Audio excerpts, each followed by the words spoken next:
ہم مدینے کی گلی میں پھر دوبارہ چلتے ہیں۔ حضرت عمر رضی اللہ تعالیٰ عنہ کا دربار لگا ہے۔ ایک شخص کو پکڑ کر لوگ لے آتے ہیں کہ اس شخص نے ہمارے باپ کو قتل کر دیا۔ حضرت عمر رضی اللہ تعالیٰ عنہ نے پوچھا کیا ماجرا ہے بھائی؟ اس نے کہا جی واقعی میں ان کے باپ کا قاتل ہوں، لیکن میں نے قصداً قتل نہیں کیا۔ ہوا یہ کہ میں ایک مسافر ہوں، جا رہا تھا، راستے کے اندر سبز چراگاہ تھی، میرا اونٹ بھوکا تھا، اس چراگاہ میں داخل ہو گیا۔ اس کے بوڑھے باپ نے پتھر اٹھایا اور میرے اونٹ کو مارا، اس کی آنکھ نکل گئی۔ مجھے بڑا غصہ آیا، میں نے وہی پتھر اٹھا کر اس کے باپ کو دے مارا، لیکن وہ ایسے ٹکانے پہ لگا کہ اس کا باپ فوراً فوت ہو گیا۔ میرا قصد اور ارادہ نہیں تھا، لیکن بہرحال میں اس بات کا اقراری ہوں کہ میں نے اس کے باپ کو قتل کر دیا ہے۔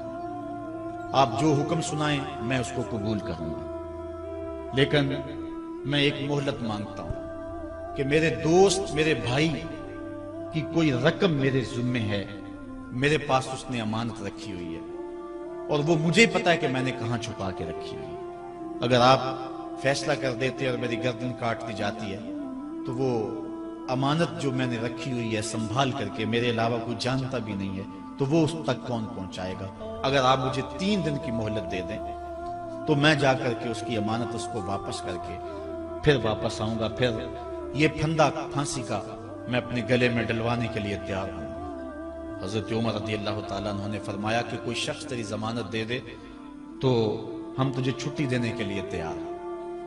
اس نے دائیں بائیں دیکھا، پورے مدینے میں اس کا کوئی شناسہ ہی نہیں تھا، واقف ہی نہیں تھا، ایک اجنبی شخص تھا۔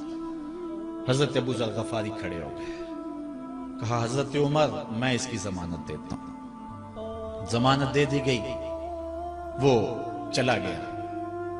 تیسرے دن وعدے کا جو وقت تھا، لوگ جمع ہو گئے، دربار لگ گئے، ابھی تک آنے والا نہیں آیا۔ لوگوں نے کہا ابو ذر تو نے غلطی کی ہے، ایک اجنبی کی ضمانت دی اور ابھی تک وہ نہیں آیا، اور میاں صاحب فرماتے ہیں ایک بار جو پھائیں اڑ جاندے ہو پھر کدی نہ پھنستے نے۔ ظاہر ہے وہ چلا گیا، واپس تو نہیں پلٹ کے گا، اسے پتا ہے کہ آگے سیدھی سیدھی میری موت ہے، تو تم نے یہ کیا غلطی کی؟ خیر آپ نے فرمایا کہ اگر وہ نہ آیا تو یہ پھانسی کا پھندا میرے گلے میں ڈال لینا، لیکن بہرحال میں نے اس کی ضمانت دی۔ کچھ عرصہ بیتا کہ دور سے گرد و غبار اڑتا ہوا دکھائی دیا۔ جب صورت واضح ہوئی تو وہی شخص تھا۔ حضرت عمر فاروق رضی اللہ تعالیٰ عنہ کے دربار میں کھڑا ہو کہنے لگا حضرت کسی وجہ سے تاخیر سے پہنچا ہوں، معذرت چاہتا ہوں، اب جو حکم ہے پورا کیجیے۔ حضرت عمر رضی اللہ تعالیٰ عنہ اس کے پھانسی کے احکامات جاری کر چکے تھے۔ آپ نے فرمایا کہ ابو ذر یہ بتا کہ تو نے اس کی ضمانت کیسے دی جب تو اسے جانتا نہیں تھا؟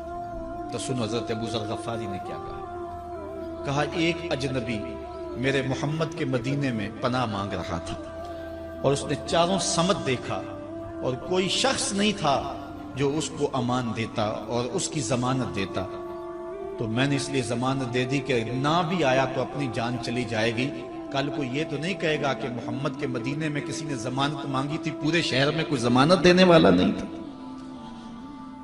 اس کو کہا کہ انہوں نے تو ضمانت دے دی، میاں اب تو بتا کہ تو چلا گیا تھا، تجھے جانتا کوئی نہیں تھا، نہ پلٹ کے آتا تو تجھے کوئی پوچھنے والا نہیں تھا، تو تو نے یہ دوبارہ موت کے منہ میں کیوں اپنا سر رکھا ہے؟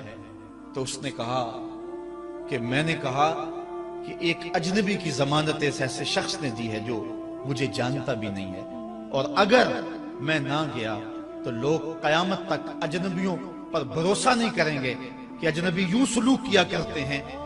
تو حضرت عمر رضی اللہ تعالیٰ عنہ اس کے پھانسی کے احکام جاری کیے، تو جن کے باپ کو قتل کیا تھا وہ بیٹے کھڑے ہو گئے، کہنے لگے تاریخ کی کالک ہم اپنے منہ پہ ملیں گے، ہم بھی اپنے باپ کے قاتل کو معاف کر دیتے ہیں۔ یہ ہماری تاریخ ہے، یہ ہماری کہانی ہے، لیکن آج ہم کس جگہ پہ کھڑے ہیں اور کیا ہماری صورتحال ہے؟ نہ ہمارا کردار رہا اور نہ ہمارا کوئی تشخص رہا۔ آج ہم نے اپنا تشخص بھی مٹا کے رکھ دیا، اپنے طرز زندگی بھی بدل دی، نہ ہماری باطن کی وہ روشنی رہی، نہ ظاہری وہ صورت رہی کہ ہم پہچانے جائیں کہ حضور کے غلام ہیں، بلکہ آج بھانت بھانت کی بولیاں بول رہے ہیں۔ اقبال نے کیا کہا تھا اپنی ملت پر قیاس اقوام مغرب سے نہ کر، خاص ہے ترکیب میں تجھے قوم رسول ہاشم۔ ایک تو وہ حدیث میں نے آپ کے سامنے رکھی جو حضور کا فرمان ہے، الشیطان جاسم علی قلب ابن آدم، انسان کے دل پر شیطان قبضہ جماتا ہے، جب یہ غافل ہوتا ہے تو وسوسہ اندازی شروع کرتا ہے، اور دل اگر پورا سیاہ ہو جائے تو پھر شیطان کے لیے معاملہ ہی آسان ہو گیا، کیونکہ سمجھو کہ دل کے قلعے کی دیواریں منہدم ہو گئی، اب شیطان جدھر سے مرضی آئے جدھر سے مرضی جائے۔ ہاں اب بھی اس کی اصلاح کا طریقہ ہے جو حضور نے ارشاد فرمایا۔ آقا کریم علیہ السلام نے ہمیں کسی معاملے میں بھی حضور نے تنہا نہیں چھوڑا۔ آقا کریم ارشاد فرماتے ہیں کہ لِكُلِّ شَيْءٍ سِقَالَةٌ وَسِقَالَةُ الْقُلُوبِ ذِكْرُ اللَّهِ، ہر شے کو زنگ لگ جائے تو اس کا زنگ کسی نہ کسی شے سے اتارا جاتا ہے۔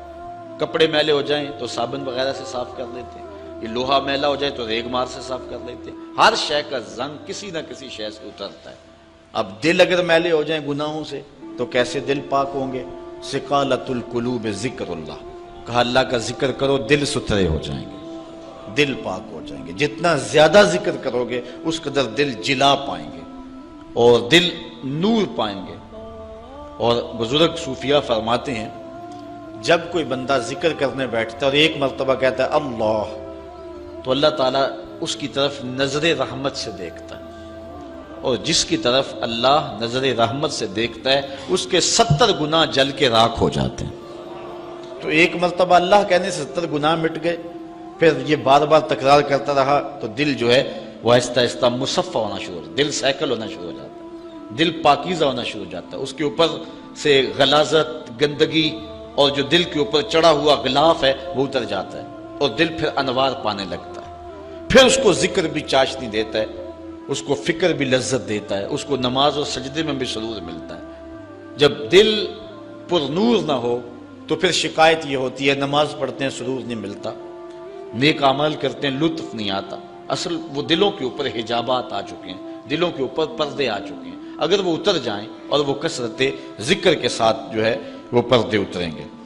اب دل 4 طرح کے ہیں، القلوب اربع، دل 4 طرح کے ہیں۔ ایک دل قلب اجرد فیہ سراج یظہر، ایک مومن کا دل وہ بالکل ایسے ہوتا ہے جس طرح چراغ روشن ہوتا ہے، اور مومن کے پاس جو بیٹھے اللہ اس کے دل کو بھی نور کر دیتا ہے، چونکہ دلوں سے نور کی شعائیں نکلتی۔ کسی زمانے میں لوگ اس بات کو نہیں مانتے تھے جو عقل والے تھے، لیکن اس زمانے کے اندر موجودہ سائنس نے اسیری لہروں کو تسلیم کیا ہے، اور وہ کہتے ہیں کہ جو شخص نیک ہے اس کے بدن سے وہ لہریں نکلتی ہیں، اچھے اخلاق والا، اچھے کردار والا، اور دوسرے پر وہ مرتب ہوتی ہیں، اور جو بدکار ہے، برا شخص ہے، اس کے بدن سے وہ لہریں نکلتی ہیں اور دوسرے پر مرتب ہوتی ہیں۔ اور حضور علیہ السلام نے صدیوں قبل یہ بات بتائی۔ حضور نے فرمایا اچھے آدمی کی صحبت ایسے ہے کحامل المسک، جس طرح کستوری والا شخص ہوتا ہے، عطار کی طرح ہے کہ اس کے پاس اگر آپ بیٹھیں تو خوشبو آتی رہے گی۔ فرمایا یا تو تمہیں دے گا تحفہ، یا تم اس سے خرید لو گے، یا نہ وہ تحفہ دے گا نہ تم خریدو گے، لیکن جب تک بیٹھو گے مشام جام معطر رہیں گے، اور گھر آؤ گے تو لباس میں خوشبو بسی ہوئی ہوگی۔ اس لیے اچھے بندے کی صحبت کو حضور نے جو ہے وہ کستوری والے عطار سے حضور نے تشبیہ دی، اور جو برا شخص ہے اس کی مثال حضور علیہ السلام نے بھٹی والے سے مثال دی کہ جو شخص بھٹی والے شخص کے پاس بیٹھے گا یا تو کچھ چنگاری اڑے گی اور اس کے جسم اور کپڑوں کو جلا دے گی، اور اگر چنگاری اڑ کے اس کے بدن کو نہ بھی جلائے تو جتنی دیر بیٹھا رہے گا اس کی بدبو، اس کا دھواں اس کے لیے پریشانی کا باعث رہے گا۔ اس لیے اچھے آدمی کی صحبت کو اختیار کرنے کا حکم دیا۔